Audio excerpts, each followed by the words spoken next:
हे viewers, मैं राजित अपनी नई वीडियो के साथ, जो कि है मेक्सिको के एक रहस्यमयी जगह टियोथिहुआकन के बारे में। वीडियो स्टार्ट करने से पहले आपसे रिक्वेस्ट है कि वीडियो को पूरी देखें, लाइक करें, सब्सक्राइब करें। तो साल 2003 के अक्टूबर महीने की बात है, जब पुरातात्विक सर्जियो गोमेज पिरामिड ऑफ टियोथिहुआकन के संरक्षण में लगे हुए थे और तेज बारिश हो रही थी। एक रात सर्जियो गोमेज अपने काम में मशरूफ थे कि तभी बारिश का पानी जमीन के अंदर जाने लगा और देखते देखते एक छेद हो गया। इसके अगले दिन गोमेज रस्सी की मदद से इस छेद के अंदर गए। लगभग 14 मीटर तक नीचे जाने के बाद उन्हें एक सुरंग दिखाई दी। सर्जियो गोमेज अपनी इस खोज के बारे में बताते हैं, सुरंग देखते ही मुझे लगा कि ये कोई महत्वपूर्ण चीज है, लेकिन उस समय तक मुझे इसकी अहमियत का अंदाजा नहीं था। लेकिन कुछ समय बाद हमें समझ में आया कि ये सुरंग 2000 साल पहले टियोथिहुआकन शहर ने बनाई थी। दरअसल टियोथिहुआकन सभ्यता के लोगों द्वारा बनाई गई इस सुरंग की खोज और उद्देश्य को समझने में लंबा समय लगा है। यहाँ हम उस सभ्यता की बात कर रहे हैं जो ईसा के जन्म से 450 साल पहले भी थी और ईसा के जन्म के 550 साल बाद अपने चरम पर थी। इस ऐतिहासिक शहर में लगभग 2 लाख लोग रहा करते थे। टियोथिहुआकन शब्द का मतलब होता है जहां आदमी भगवान बनता है। इस बारे में समझाते हुए विशेषज्ञ कहते हैं, क्लासिकल पीरियड के दौरान हिस्पैनिक काल से पहले अमेरिकी महाद्वीप में ये सबसे ज्यादा आबादी वाला शहर था। ये एक ऐसा शहर हुआ करता था जहां पर अलग अलग विचारों और पृष्ठभूमियों के लोग आया करते थे ताकि इस शहर में मौजूदा अवसरों का लाभ उठा सकें। शुरुआत में ये लोग खेती करने तक सीमित थे, लेकिन इसके बाद यहाँ रहने वालों ने अपना ध्यान सामानों के उत्पादन और आदान प्रदान पर लगाया। अध्ययनों के मुताबिक मीजो अमेरिका के दौर में इस शहर के संबंध तकरीबन हर समकालीन संस्कृति से रहे हैं। इस सुरंग की खोज ने इस शहर के इतिहास को समझने में काफी मदद की है। इस शहर को शायद टियोथिहुआकन के लोगों ने ही तबाह करके छोड़ दिया था। फिर कई शताब्दियों बाद एज़टेक लोगों ने इस शहर में रहना शुरू किया। इस सुरंग की तलाश करने के लिए चलाए गए अभियान को tlalocan कहा गया, जिसका मतलब धरती के अंदर रास्ता है। सर्जियो गोमेज बताते हैं, ये सुरंग इसलिए खास है क्योंकि इसकी तलाश करने में उस तकनीक का इस्तेमाल किया गया जिसे किसी अन्य परियोजना में इस्तेमाल नहीं किया गया था। इस तकनीक में लेजर स्कैनर और 2 रोबोट्स शामिल हैं।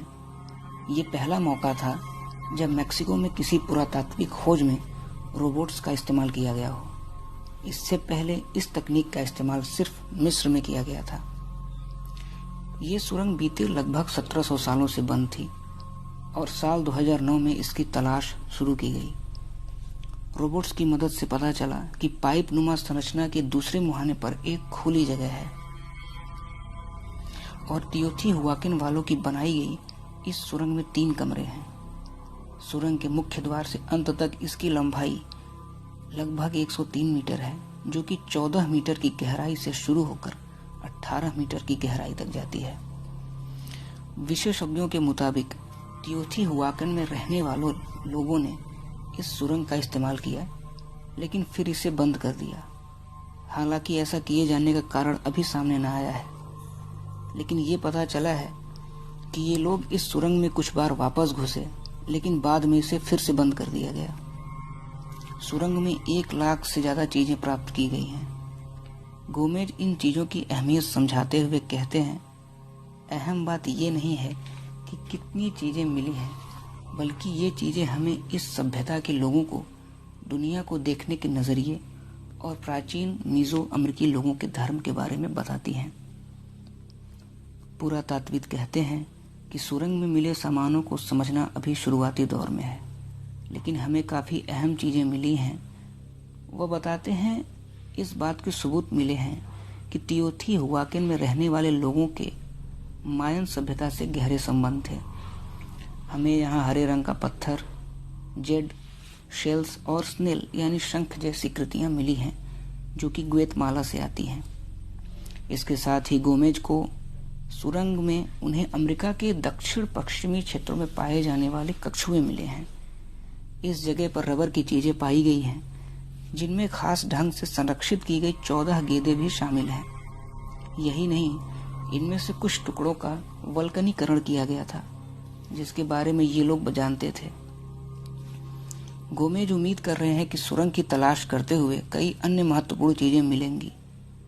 वह बताते हैं कि शुरू में मेरा सोचना था कि हमें इस सुरंग में किसी बेहद अहम व्यक्ति की कब्र मिलेगी क्योंकि ये जगह अपने आप में काफी खास है। इस सुरंग में 4 मूर्तियां मिली हैं जिनमें से 3 महिलाओं और 1 पुरुष की है। महिलाओं की मूर्तियां पुरुष के मुकाबले लंबाई में बड़ी हैं और कपड़े पहने हुए हैं, वहीं पुरुष की मूर्ति नग्न अवस्था में है। गोमेज बताते हैं, ये बताता है कि इस सभ्यता में महिलाओं ने ताकत और धार्मिक मामलों में अहम किरदार निभाया था। पहली मूर्ति महिला देवी की है जो कि महिलाओं को भूमि और उर्वरता की वजह से सम्मान देती है। वह बताते हैं कि पुरुष की मूर्ति जंग को प्रतिबिंबित करती है। मीजो अमेरिका के दौर के लोगों के लिए 3 लोक हुआ करते थे जिसमें आसमान, धरती और पाताल शामिल थे। पाताल एक काला, ठंडा और नमी युक्त जगह हुआ करता था, लेकिन ये मौत की जगह के रूप में नहीं बल्कि उत्पादन के स्थान के रूप में जाना जाता था।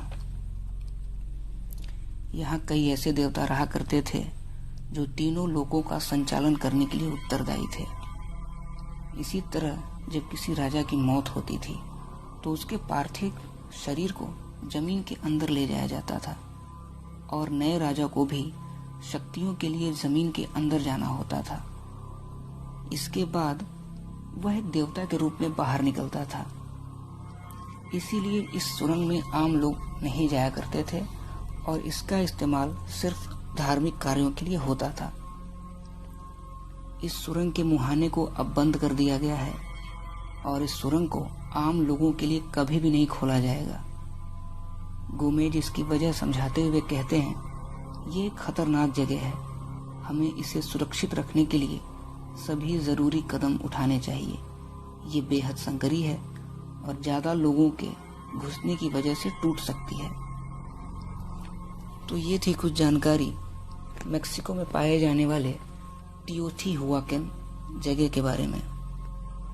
धरती पर ऐसी कई जगहें हैं जो अपने आप में काफी रहस्य समेटे हुए हैं, जिनमें से एक जगह है राजस्थान में कुलधारा जगह। ये गांव हुआ करता था। फिलहाल अगली वीडियो में मैं आपसे मिलूंगा इसी कुलधारा गांव के बारे में कुछ जानकारी के साथ। तब तक आप हमारी वीडियो के साथ बने रहें, हमारे चैनल के साथ बने रहें। इस वीडियो को लाइक करें, सब्सक्राइब करें और शेयर करें। मिलते हैं आपसे बहुत जल्द एक नई वीडियो के साथ। तब तक के लिए जय हिंद।